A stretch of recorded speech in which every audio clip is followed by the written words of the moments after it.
আসসালামু আলাইকুম দর্শক, জামিলুর রহমান আপনাদের স্বাগত জানাচ্ছি।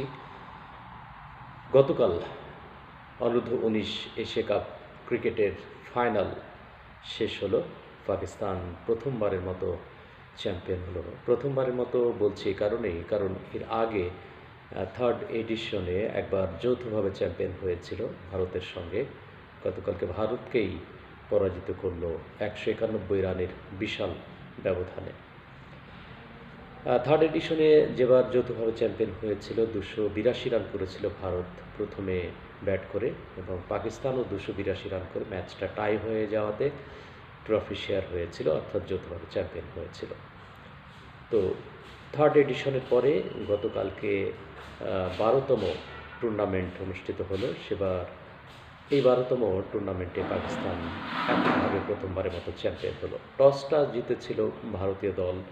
আয়ুষ ভারতীয় দলের ক্যাপ্টেন টসে জিতে তিনি প্রথমে পাকিস্তানকে ইনভাইট করলেন ব্যাটিংয়ে। পাকিস্তান শুরু থেকেই বেশ ভালো ছন্দ পেয়েছে এবং ব্যাটিংয়ের যে মোমেন্টাম দরকার ছিল সেটা কিন্তু খুব ভালোভাবে রপ্ত করেছে। যদিও আর্লি একটা উইকেট তাদের হারিয়েছিল, তারপরেও উসমান খান এবং মিনহাজ এই দুই ব্যাটার খুব স্বাচ্ছন্দ্যে উইকেটের সঙ্গে মানিয়ে নিয়ে অনেকটা টি-20 স্টাইলেই ব্যাট করেছেন। বিশেষ করে মিনহাজের কথা বলতে হয়। সেকেন্ড উইকেট জুটিতে 92 রানের পার্টনারশিপ। এরপরে থার্ড উইকেট জুটিতে উসমান খান আউট হয়ে যাওয়ার পরে আহমেদ হুসাইন আসলেন, তিনি 56 রান করলেন। 137 রানের পার্টনারশিপ থার্ড উইকেট জুটিতে। এবং শেষ দিকে এসে একসময় তো মনে হচ্ছিল যে রান 380 360 হবে, কিন্তু মাঝখানে কিছুটা সময়, বিশেষ করে 40 ওভারের পরে টপাটপ 3টি উইকেট পতন হয়েছিল। তারপরেই রানের চাকাটা একটু থেমে গিয়েছিল বা স্লো হয়ে গিয়েছিল, কিন্তু 300 যে হবে এটা কনফার্ম হয়ে গিয়েছিল, কিন্তু 350 হয় কিনা সেটা নিয়ে একটু শঙ্কা ছিল। কিন্তু শেষ দিকে এসে আমরা যেটি দেখলাম, 3টি উইকেট আর্লি পড়লেও বিশেষ করে 350 রানের কাছাকাছি কিন্তু গিয়েছে, অর্থাৎ 347 রানের একটা বিগ স্কোর পাকিস্তান দল পেয়ে যায়। মূলত ওই জায়গাটাই কিন্তু ম্যাচটা পাকিস্তানের গ্রিপে চলে আসে। 348 রানের লক্ষ্য তাড়া করতে নেমে যে ধরনের একটা শুরু করা দরকার সে ধরনের শুরু করতে পারেনি। বৈভবের দিকে অনেকে তাকিয়েছিলেন, যিনি আইপিএল মাতিয়েছেন অল্প বয়সে। বৈভব 10 বলে 26 রানের একটা ইনিংস খেলে আভাস দিলেও শেষ পর্যন্ত তিনি আউট হয়ে গেছেন। একটা জীবনও এর মাঝে কিন্তু ছিল। এরপরে কোনো ব্যাটারি কিন্তু কোনো 50 দেখা পায়নি, যার কারণে 191 রানের বিশাল ব্যবধানে পরাজিত হতে হয়েছে। বোলারদের মধ্যে ভারতীয় দলের দীপের শেষ দিকে এসে 3টি উইকেট পেয়েছে, কিন্তু অনেক খরুচে ছিলেন তিনি। 83 রান তিনি দিয়েছেন, যদিও মিনহাজের উইকেট লাভ করেছিলেন তিনি। মিনহাজ তো তিনি 172 রান করে প্লেয়ার অফ দ্য ম্যাচ নির্বাচিত হয়েছেন। অসাধারণ ব্যাটিং করেছেন মিনহাজ।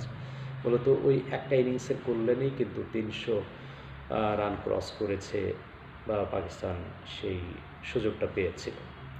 তো পাকিস্তান এই যে দীর্ঘদিন পর চ্যাম্পিয়ন হলো, একটু যদি সেমিফাইনালের কথা বলি, সেমিফাইনালে পাকিস্তান ডিফেন্ডিং চ্যাম্পিয়ন বাংলাদেশকে 8 উইকেটে পরাজিত করেছিল।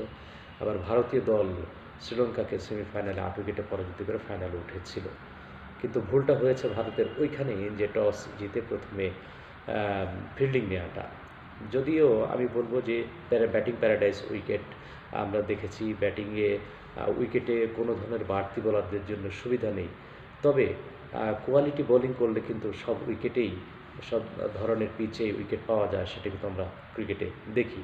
কিন্তু শুরুতে একটু ময়েশ্চার থাকে বইকি, কিন্তু সেই ময়েশ্চারের আশায় যদি আপনি একটা ব্যাটিং প্যারাডাইস উইকেটে ফিল্ডিং নেন, বোলিং নেন, তাহলে তো কিছুই করার নাই। একটু রয়েছে খেলে সেই ময়েশ্চার সময়টা কাটিয়ে ফেললেই ব্যাটিংটা আবার ইজি হয়ে যায়। তো সেই সুযোগগুলো কিন্তু নেওয়া উচিত ছিল ভারতীয় দলের, সেটা পারেনি। পাকিস্তান দল সেই সুযোগটা নিয়ে একটা বিগ টোটাল দাঁড় করিয়ে ভারতের সামনে চ্যালেঞ্জ ছুড়ে দিয়েছে। সেই চ্যালেঞ্জটা অবশ্য ভারতীয় দল গ্রহণ করতে পারেনি। অল্পতেই আউট হয়ে গেছে, অল আউট হয়েছে। পুরো 30 ওভারও, 50 ওভারে তো ম্যাচ, 30 ওভারও ভারতীয় দল খেলতে পারেনি। তার আগেই সবাই অল আউট হয়েছে। 191 রানে পরাজিত হয়েছে ভারতীয় দল। পাকিস্তান দল বা যুবাদের অভিনন্দন জানাই, কিন্তু একটু খারাপ লেগেছে, কারণ সেমিফাইনালে বাংলাদেশ দল পাকিস্তানের কাছে পরাজিত হয়েছে। বাংলাদেশ ডিফেন্ডিং চ্যাম্পিয়ন ছিল, কিন্তু সেমিফাইনাল ম্যাচটা ছিল ২৭ ওভারের, কাটেল ওভার ছিল। বাংলাদেশ প্রথমে ব্যাট করে ৩ বল আগেই সবাই আউট হয়ে যায় মাত্র ১২১ রান করে। টি-টোয়েন্টির যে রান আধুনিক ক্রিকেটে সেই রানটাও কিন্তু বাংলাদেশ করতে পারেনি, যার কারণে বাংলাদেশ সেভাবে লড়াই করতে পারেনি। ১৬ ওভার কয়েক বলের মধ্যেই পাকিস্তান সেই রানটকে বাংলাদেশকে পরাজিত করে সেমিফাইনালে উঠেছিল। যাই হোক, বাংলাদেশ দলের ক্যাপ্টেন ছিলেন আজিজুল হাকিম তামিম।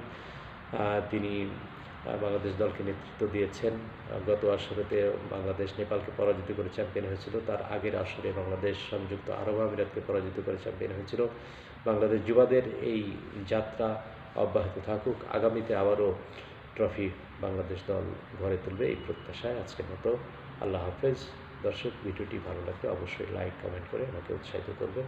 এতক্ষণ সাথে থাকার জন্য ধন্যবাদ।